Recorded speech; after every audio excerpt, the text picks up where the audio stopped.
हाँ तो चलिए, सबसे पहले 11th वाले हमारे जितने भी भाई बहन हैं और जो नए जुड़े हैं उनको बहुत बहुत स्वागत है इस चैनल पे। आप लोग हमेशा इसी तरह से जुड़े रहेंगे, आपको हमेशा अच्छा से अच्छा, बेहतर से बेहतर यहाँ से देखने को मिलेगा अगर आप चाहेंगे तो, क्योंकि आपके चाहने पर ही सब कुछ होता है। अगर आप चाहते हैं तो किसी चीज़ को भी अच्छा कह सकते हैं, अगर आप चाहते हैं तो किसी चीज़ को खराब कहते हैं, लेकिन यहाँ पे आपको नहीं चाहना है। आप देखिए, आप पहले का क्लास देखिए और उसको रेगुलर कीजिए।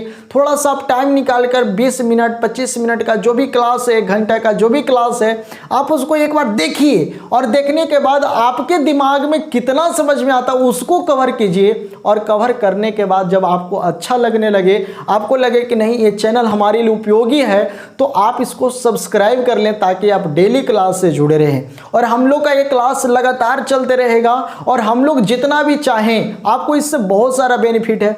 सबसे पहला बेनिफिट, आप घर बैठे काम करेंगे।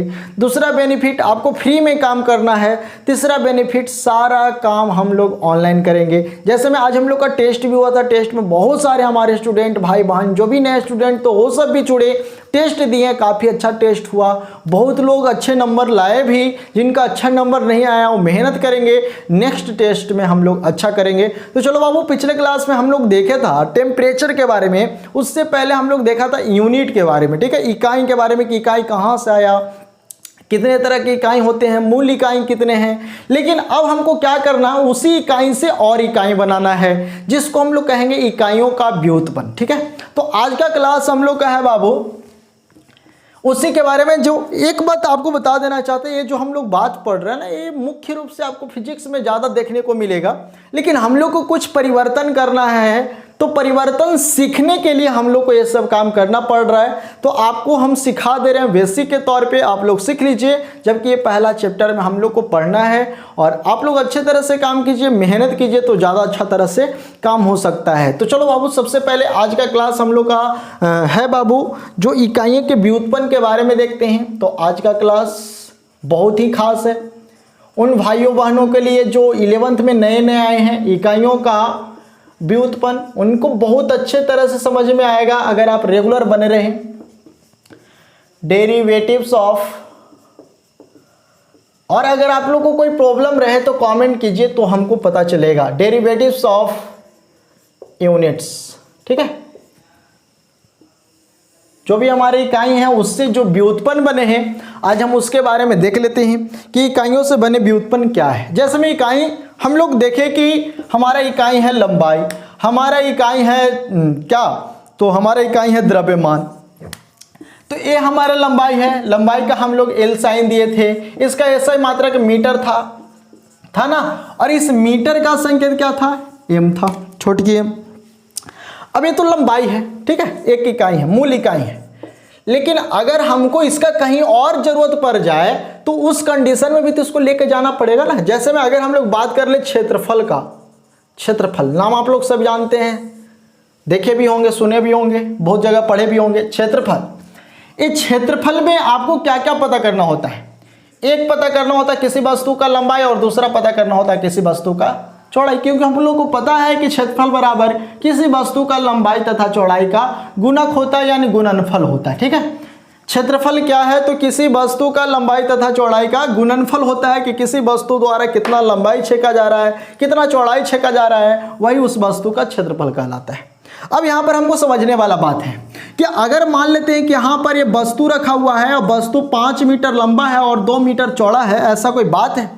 तो जो लंबाई है एक तरह से लंबाई है, तो चलो मीटर में है, सेंटीमीटर में, उसको भी बदलने के लिए हम लोग सीखेंगे।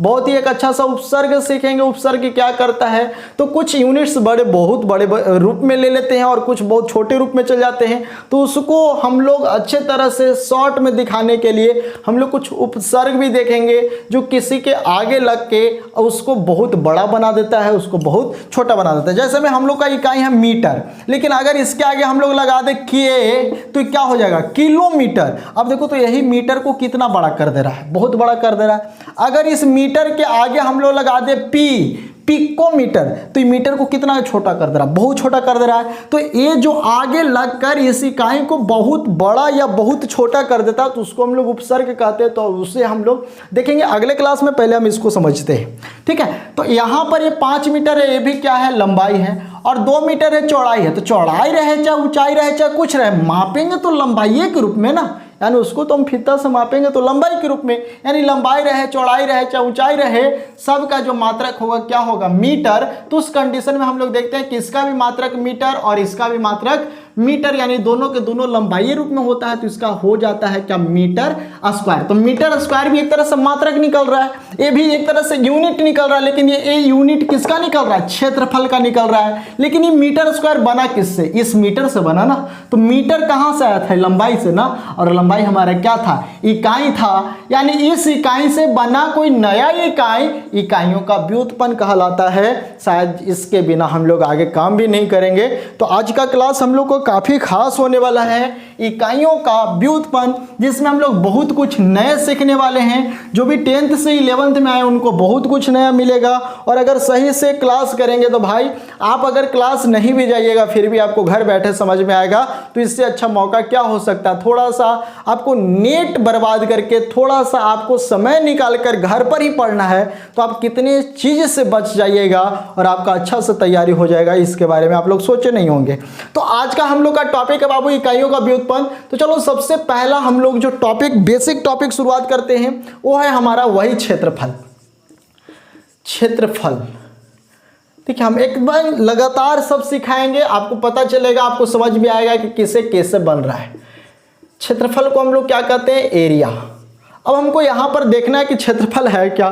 तो अभी आपको बताया बाबू, किसी वस्तु द्वारा छेका गया लंबाई तथा चौड़ाई का गुणनफल उस वस्तु का क्या कहलाता है, क्षेत्रफल कहलाता है।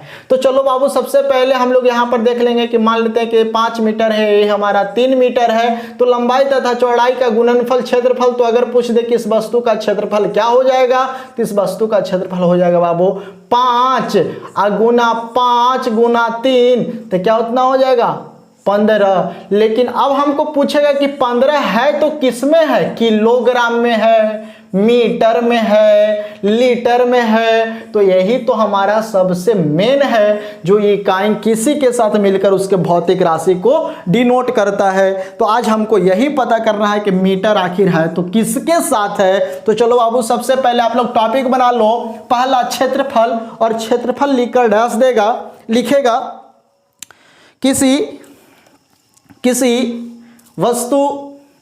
वस्तु या पदार्थ का, किसी वस्तु या पदार्थ का लंबाई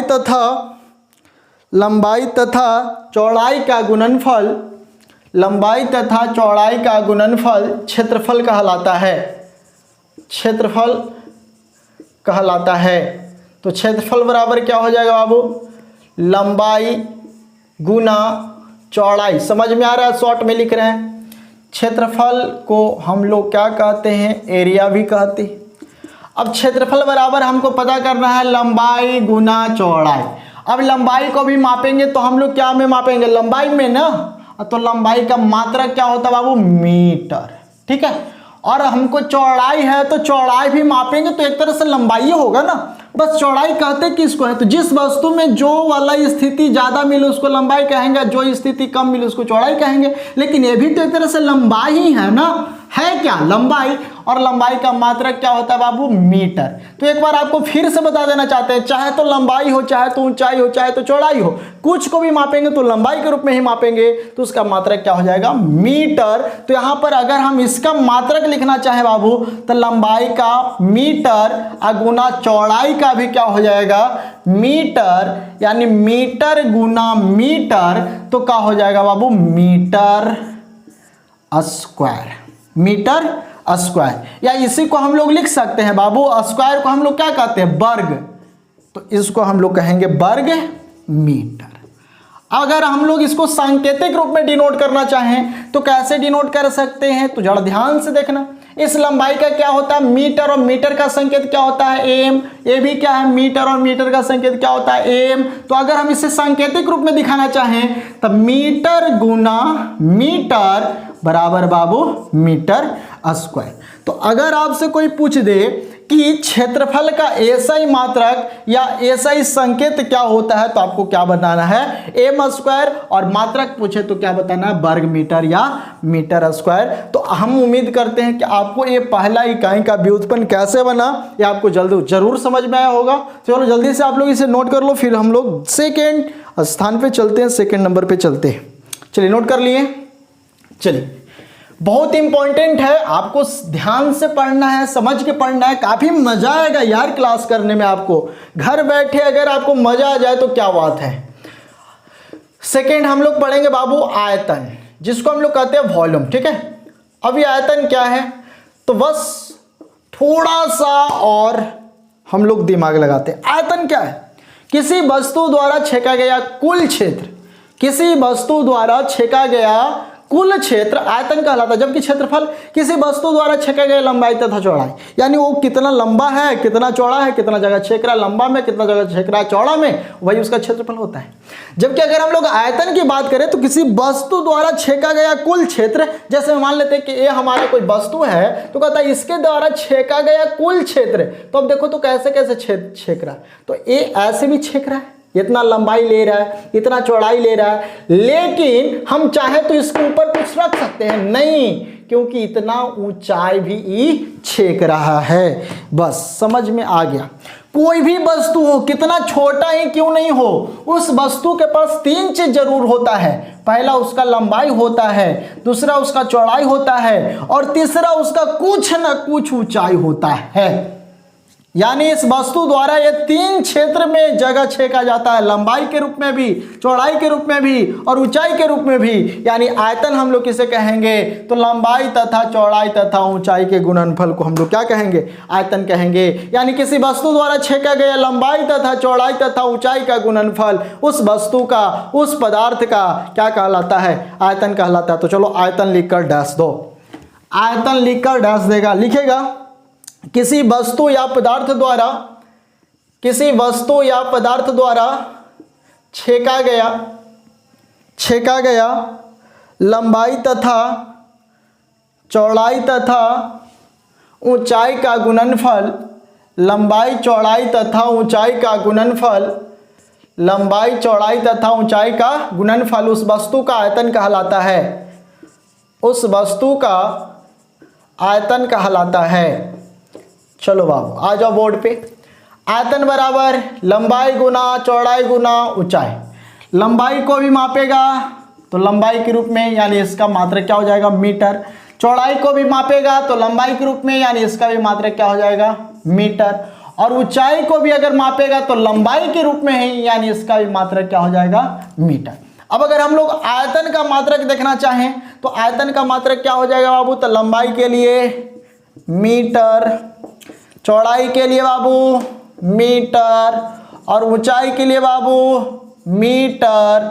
मीटर गुना मीटर गुना metre, metre cube, metre cube. तो आयतन का कोई आपसे पूछ दे कि ऐसा ही मात्रा क्या होता है तो मीटर क्यूब। अब देखो तो मीटर क्यूब को हम लोग एक और तरह से डिनोट कर सकते हैं। क्यूब मतलब क्या होता है घन, यानी इसे हम लोग घन मीटर के रूप में भी डिनोट कर सकते हैं। यानी अगर आपसे कोई पूछ दे कि आयतन का मात्रक क्या हो जाएगा तो मीटर क्यूब या घन मीटर। लेकिन अगर हम इसे सांकेतिक रूप में डिनोट करना चाहें तो सांकेतिक रूप में क्या हो जाएगा बाबू, तो मीटर का संकेत क्या हो जाता है एम, और ए चौड़ाई है तो इसको भी मीटर, तो इसको भी एम और इसको भी एम, यानी एम गुना एम बराबर एम क्यू।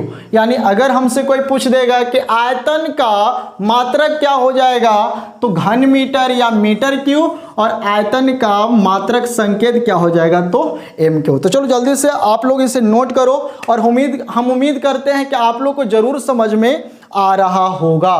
तो चलो बाबू नोट कर लो। चलिए नोट कर लिए, नोट कर लिए। चलिए नेक्स्ट देखते हैं हम लोग।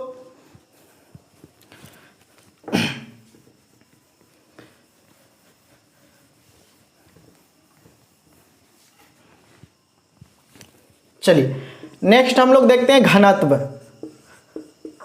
घनत्व जिससे हम लोग कहते हैं डेंसिटी। डेंसिटी, अभी डेंसिटी क्या है, घनत्व क्या है, समझिएगा, थोड़ा सा सोचिएगा कि घनत्व आखिर है क्या। तो बाबू घनत्व क्या है, तो किसी भी वस्तु का कुछ ना कुछ द्रव्यमान होता है और उस द्रव्यमान के तहत वो जो आयतन छेदता है ना, वही उसका क्या कहलाता है, घनत्व कहलाता है। यानी घनत्व को अगर हम डिफाइन करना चाहें तो हम कैसे कर सकते हैं डिफाइन, तो हम कह सकते हैं कि किसी पदार्थ का घनत्व प्रति इकाई आयतन होता है। किसी घनत्व का किसी पदार्थ का घनत्व उसके द्रव्यमान के प्रति इकाई आयतन होता है। तो चलो सबसे पहले आप लोग घनत्व लिखकर डैश दीजिए, लिखिएगा, घनत्व लिखकर डैश दीजिए, लिखिएगा किसी पदार्थ का घनत्व, किसी पदार्थ का घनत्व, किसी पदार्थ का घनत्व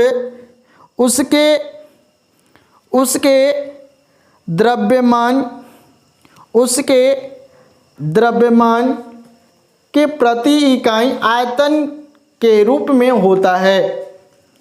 प्रति इकाई आयतन के रूप में होता है। यानी घनत्व बराबर क्या हो जाएगा बाबू, तो कहता है कि उसके आयतन के आधार पर हम लोग देखेंगे तो प्रति इकाई आयतन, तो किसके प्रति इकाई आयतन, द्रव्यमान के प्रति इकाई आयतन, यानी द्रव्यमान वटा आयतन का क्या होता है बाबू, अभी आपको बताए हैं, चलो बाद में देख लेंगे, पहले लिख देते हैं कि घनत्व बराबर क्या हो जाएगा बाबू, द्रव्यमान वटा आयतन। अब एक बात बताओ तो द्रव्यमान का मात्रक क्या होता है, तो आपको बताए थे किलोग्राम केजी, और आयतन का अभी हमने सीखा बाबू मीटर गुना मीटर क्यूब। यानी अगर हम लोग को घनत्व डेंसिटी का अगर हम लोग निकालना चाहें ऐसा ही मात्रक तो क्या हो जाएगा बाबू, द्रव्यमान का, द्रव्यमान के लिए केजी, आयतन के लिए मीटर क्यूब। यानी अगर हम लोग इसका निकालना चाहें घनत्व का मात्रक तो क्या मिलेगा बाबू, तो किलोग्राम प्रति मीटर क्यूब। चलिए हम इसे शॉर्ट में डिनोट कर देते हैं, अब आप लोग जान गए हैं, लिखना जान गए हैं। तो मीटर क्यूब को हम लोग एम क्यू से डिनोट कर सकते हैं, तो इसका क्या हो जाएगा मात्रक बाबू, बराबर केजी प्रति मीटर क्यूब।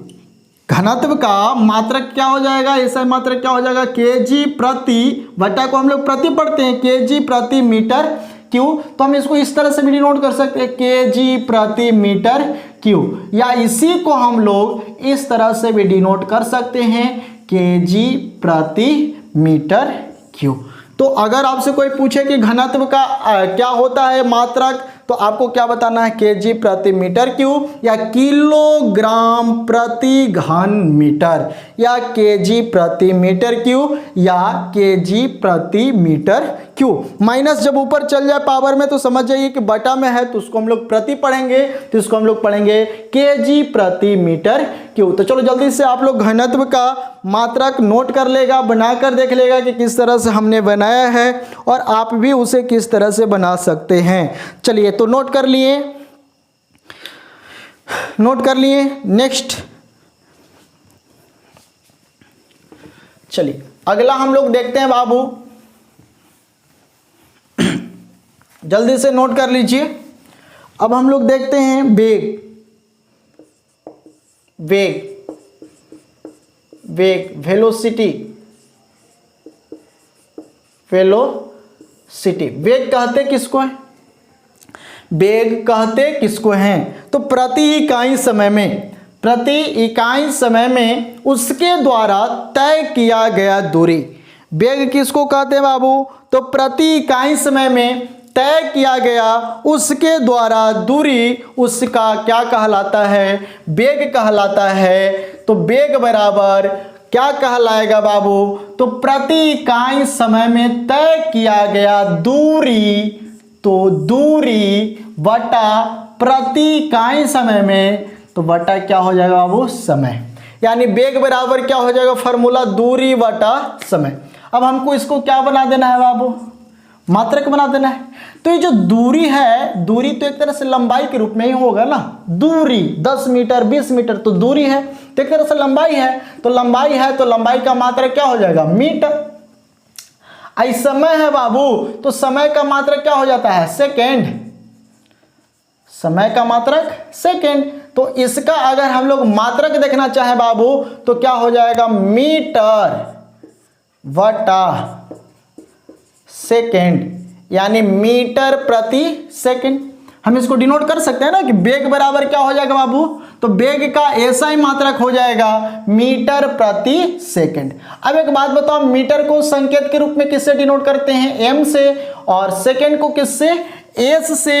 तो यहां पर हम लोग बना सकते हैं इसका ऐसा ही संकेत, तो वेग बराबर दूरी, दूरी का होता है बाबू मीटर, और मीटर का क्या होता है एम, और सेकेंड का क्या होता है बाबू एस। तो यहां पर बन जाएगा बाबू मीटर प्रति सेकेंड, या इसी को हम लोग लिख सकते हैं, जब ऊपर जाएगा तो इसका पावर माइनस हो जाएगा, तो मीटर प्रति सेकेंड। अब बताओ एक पावर में कुछ नहीं है तो एक है, तो एक हो जाएगा पावर में। अब बताओ बाबू नीचे से ऊपर जा रहा है तो माइनस की प्लस, माइनस ऊपर से नीचे आवे तो माइनस, नीचे से ऊपर जाता प्लस। एक बात एकदम ध्यान रखना, ऊपर माइनस तो नीचे प्लस, नीचे माइनस तो ऊपर प्लस, तो नीचे प्लस था पावर बाबू तो ऊपर जाके क्या हो गया माइनस। अब एक बात का और ध्यान रखना कि मीटर प्रति सेकेंड अगर ये पावर में अगर एक रहे यानी कुछ ना रहे एक, तो एक अगर नहीं भी लिखेंगे तो कोई दिक्कत नहीं है, यानी सिर्फ हम लोग एक माइनस का चिन्ह दे देंगे तो उसका मतलब भी प्रति होगा, यानी वेग का ऐसा ही मात्रा क्या हो जाएगा, मीटर प्रति सेकेंड, मीटर प्रति सेकेंड, मीटर प्रति सेकेंड, मीटर प्रति सेकेंड। अगर फार्मूला पूछ दे बाबू तो दूरी बटा समय। तो चलो जल्दी से आप लोग इसे नोट कर लीजिए, इसके बाद हम लोग नेक्स्ट देखते हैं। चलिए नोट कर लिए, आप लोग को समझ में आ रहा है, कमेंट करके जरूर बताइएगा कि सर समझ में आ रहा है, क्योंकि हम लोग बहुत मेहनत से काम कर रहे हैं, तो आप लोग भी मेहनत से काम कीजिए, ठीक है। चलिए नोट कर लिए, चलिए नोट कर लिए, नोट कर ली, जल्दी से उतार लीजिए, जल्दी से उतार लीजिए। चलिए नेक्स्ट हम लोग देखते हैं बाबू, नेक्स्ट हम लोग देखते हैं त्वरण, त्वरण, त्वरण जिसको हम लोग कहते हैं बाबू एसेलेरेशन, एसेलेरेशन, एसेलेरेशन, एसेलेरेशन कहते किसको हैं, त्वरण कहते किसको हैं। तो त्वरण किसको कहते हैं, तो प्रति इकाई समय में वेग में परिवर्तन, वेग में परिवर्तन, प्रति इकाई समय में, प्रति इकाई समय में वेग में परिवर्तन उसका त्वरण कहलाता है। फिर से सुन लीजिए एक बार, प्रति इकाई समय में किसी वेग में परिवर्तन उसका क्या कहलाता है, त्वरण कहलाता है। यानी त्वरण बराबर क्या हो जाएगा वो, तो प्रति इकाई समय, तो प्रति जैसे ही आ जाए वो कहाँ आ जाएगा नीचे, प्रति मतलब बटा, बटा समय हो गया। अब क्या कहता है, प्रति इकाई समय में वेग में परिवर्तन, यानी वेग हमारा कहाँ हो जाएगा बाबू, ऊपर। यानी त्वरण बराबर अगर हमको फॉर्मूला देखना है तो त्वरण बराबर क्या हो जाएगा बाबू, वेग बटा समय। अब एक बात बताओ, अभी हमने बताया कि वेग का मात्रक क्या हो जाएगा, तो वेग का मात्रा अभी हमने निकाला था, वेग बराबर क्या अभी बताया था आपको, वेग बराबर मीटर प्रति सेकेंड, इसको हम लिखे थे मीटर पर सेकेंड, तो हम लिख सकते हैं मीटर प्रति सेकेंड। चलो इसको हम शॉर्ट में डिनोट करते हैं। बताओ बाबू वेग का क्या हुआ था, ऐसा ही मात्रक मीटर पर सेकेंड, और समय का क्या होता बाबू, सेकेंड, ठीक है। तो हम इसको शॉर्ट में लिख सकते हैं मीटर प्रति सेकेंड, या सिर्फ ऐसे ही डिनोट कर सकते हैं बटा बाबू सेकेंड। अभी सेकेंड को हमको ऊपर लेकर जाना है, ठीक है, तो नीचे प्लस में तो ऊपर जाकर माइनस में, तब मीटर प्रति सेकेंड एगो पहले से था एक और आ गया। यानी बाबू कभी आपको एक बात सिखाया गया था कि आधार बराबर रहने पर ये दोनों बीच में गया तो दोनों के बीच में क्या हुआ, गुणन है जी। तो मीटर प्रति सेकंड ये भी था पहले से, ये भी ऊपर गया तो मीटर प्रति सेकंड हो गया। आपको कभी सिखाया गया था कि आधार बराबर रहने पर गुना में पावर जुड़ जाता है, ऐसा सिखाया गया था। तो देख लो तो बाबू एस माइनस 1 आप प्लस माइनस 1, यानी दोनों का पावर जुटेगा तो क्या हो जाएगा बाबू, S minus 1 plus minus 1 minus 1 minus minus बाबू प्लस, यानी एस माइनस 2, यानी एस के पावर कितना हो गया -2, यानी हम इसको लिख सकते हैं मीटर प्रति सेकेंड, मीटर प्रति सेकेंड लिख सकते हैं ना। अब दोनों को मिला के क्या लिख दे, मीटर प्रति सेकेंड स्क्वायर, नहीं हो जाएगा। अभी हमको बताया आपको तो क्या हो जाएगा, मीटर प्रति सेकेंड स्क्वायर। तो त्वरण का एसआई मात्रक क्या हो जाएगा बाबू, त्वरण का मात्रक क्या हो जाएगा, वेग बटा समय, इसका हम फार्मूला निकाल दिए, इसका हमें मात्रक मिल गया क्या, मीटर प्रति सेकेंड स्क्वायर। अगर आपको नहीं पढ़ने आया तो हम इसको लिख देते हैं यहाँ पर, मीटर प्रति सेकेंड स्क्वायर, ठीक है, मीटर प्रति सेकेंड स्क्वायर। या इसी को हम लोग इस तरह से भी लिख सकते हैं, मीटर प्रति, दिखाने के लिए हम लोग ऊपर देखेंगे -2, यानी हम इसे इस तरह से भी लिख सकते हैं, पढ़ने के लिए आपको सिखा रहे हैं, मीटर प्रति सेकेंड स्क्वायर। आप लोग शॉर्ट में इसका प्रयोग कीजिएगा, जल्दी आप लोग सीखिएगा। तो चलो बाबू हम लोग त्वरण देख लिए कि त्वरण किसे कहते हैं। तो प्रति इकाई समय में परिवर्तन, वेग में परिवर्तन का जो दर होता है, वेग में परिवर्तन जो होता है उसी को हम लोग क्या कहते हैं, त्वरण कहते हैं। त्वरण का मात्रक होता है बाबू मीटर प्रति सेकेंड स्क्वायर। तो चलो जल्दी से आप लोग इसे नोट कर लो, इसके बाद हम लोग आगे देखते हैं।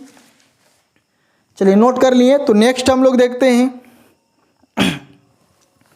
नोट कर लिए,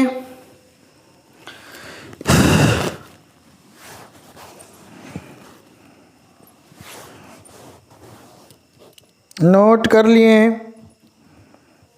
चलिए अब हम लोग देखते हैं बल, जल्दी से उतार लीजिए, स्क्रीनशॉट ले लीजिए।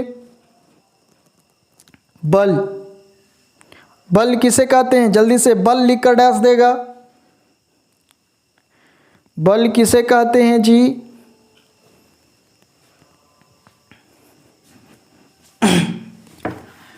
चलिए बल,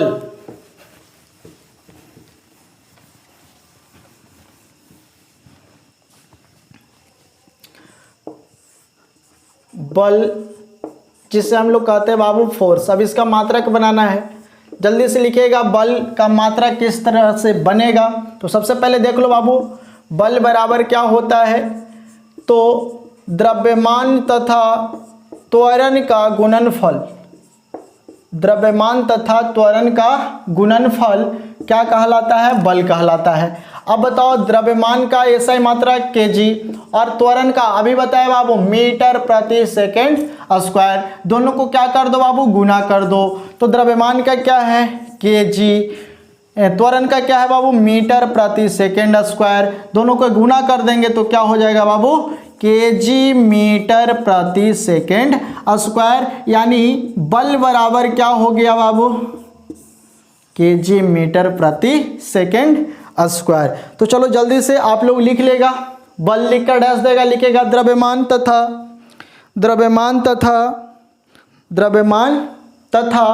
त्वरण का गुणनफल, द्रव्यमान तथा त्वरण का गुणनफल उस वस्तु का बल कहलाता है, उस वस्तु का बल कहलाता है, उस वस्तु का बल कहलाता है। चलो जल्दी से आप लोग नोट कर लो, बल बराबर द्रव्यमान गुना त्वरण, द्रव्यमान का केजी, त्वरण का मीटर प्रति सेकेंड स्क्वायर, केजी गुना मीटर प्रति सेकेंड स्क्वायर। तो बल बराबर क्या हो जाएगा बाबू केजी मीटर प्रति सेकेंड स्क्वायर। एक बात आपको और बता देना चाहते हैं कि बल का ऐसा इकाई बाबू न्यूटन भी होता है। न्यूटन को हम लोग बड़ी एन से डिनोट करते हैं, तो हम लोग इसका मात्रक के रूप में एन बड़ी भी डिनोट कर सकते हैं। यानी बल बराबर केजी मीटर प्रति सेकेंड स्क्वायर या न्यूटन। इसको क्या पढ़ते बाबू, इसको क्या पढ़ते न्यूटन, न्यूटन। यानी आपसे कोई पूछेगा कि बल का ऐसा मात्रक, तो आप न्यूटन भी बता सकते हैं।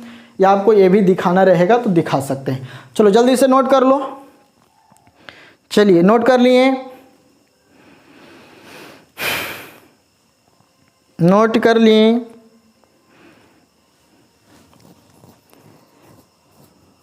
चलिए आगे देखें। तो एक और हमारा देख लेते हैं जिसको हम लोग कहते हैं दाब।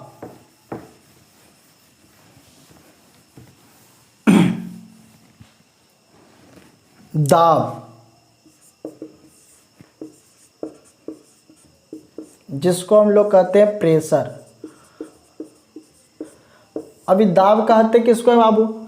तो दाब किसको कहते हैं? तो प्रति इकाई क्षेत्रफल पर, प्रति इकाई क्षेत्रफल, प्रति जैसे ही आ गया उसको कहाँ कर देंगे? नीचे। प्रति इकाई क्षेत्रफल पर लगने वाला बल, लगने वाला बल उस वस्तु का या उसका क्या कहलाता है? दाब कहलाता है। अब हमने अभी यहाँ पर बनाया बाबू कि बल बराबर क्या होता है? बल बराबर क्या होता है? तो केजी मीटर प्रति सेकेंड स्क्वायर अभी हमने सीखा, और क्षेत्रफल का पहले से हमने सीख लिया बाबू क्या? Metre square. बस काम हमारा हो गया। हम लोग लिख सकते हैं बल बराबर केजी मीटर प्रति सेकेंड स्क्वायर बटा बाबू मीटर स्क्वायर लिख सकते हैं। समझिएगा थोड़ा सा, बल का ऐसा ही मात्रक या मात्रक क्या हुआ? केजी मीटर प्रति सेकेंड स्क्वायर, और क्षेत्रफल का क्या हुआ? वो मीटर स्क्वायर।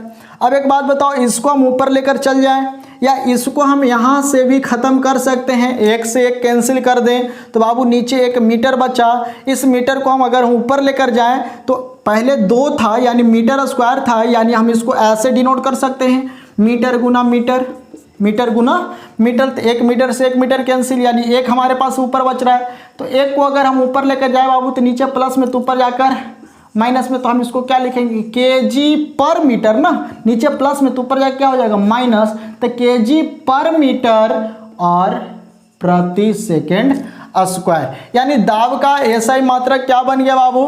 केजी प्रति मीटर प्रति सेकेंड स्क्वायर। अब एक बात बताएं हैं आपको कि अगर प्रति 1 रहे तो हम लोग 1 नहीं भी लिखेंगे पावर में तो कोई दिक्कत नहीं है, यानी हम इसे ए भी लिख सकते हैं केजी प्रति मीटर प्रति सेकेंड स्क्वायर। तो ये हमारा क्या हो गया बाबू? दाब का ऐसा ही मात्रक। तो हम इस तरह से यहाँ पे काम करते हैं, लेकिन यहाँ पर सबसे इंपॉर्टेंट बात जो है बाबू, दाब का ऐसा ही मात्रक और क्या क्या हम लोग बना सकते हैं वो भी देख लीजिए। पहला हम लोग क्या देख लिए? केजी पर मीटर प्रति सेकेंड स्क्वायर। अब इससे रिलेटेड और हम लोग क्या कर सकते हैं? तो जरा ध्यान से देखना तो कि हम लोग कभी सीखे थे कि बल का ऐसा ही मात्रक न्यूटन भी होता है। क्या होता है? न्यूटन। तो हम लोग बाबू इसे इस तरह से भी डिनोट कर सकते हैं, कितना के बदल हम लोग न्यूटन लिख सकते हैं, यानी दाब बराबर हमारा एक और हो जाएगा बाबू न्यूटन बटा मीटर स्क्वायर। देख लो मीटर स्क्वायर नीचे था तो ऊपर का हो गया न्यूटन, नीचे का हो गया मीटर स्क्वायर। तो हम लोग इसे लिख सकते हैं न्यूटन प्रति मीटर स्क्वायर लिख सकते हैं ना। और एक और हमारा दाब का जो इसका वास्तविक में होता है बाबू ऐसा यूनिट, इसका मात्रक जो होता है वो होता है पास्कल। क्या होता है? पास्कल। और पास्कल को हम लोग PA से डिनोट करते हैं, यानी दाब का ऐसा ही मात्रक क्या क्या होगा अब देख लीजिए।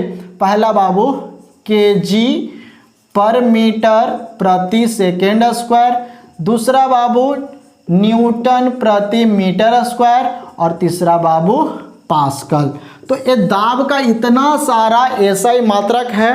तो ये सभी इंपॉर्टेंट है, सभी आपको याद करके रखना है, क्योंकि कब किसका जरूरत पड़ जाए हमको पता नहीं है। तो हमने यहाँ पर 3 ऐसा ही मात्रक बनाया और आपको यहाँ पर बनाकर भी दिखाया।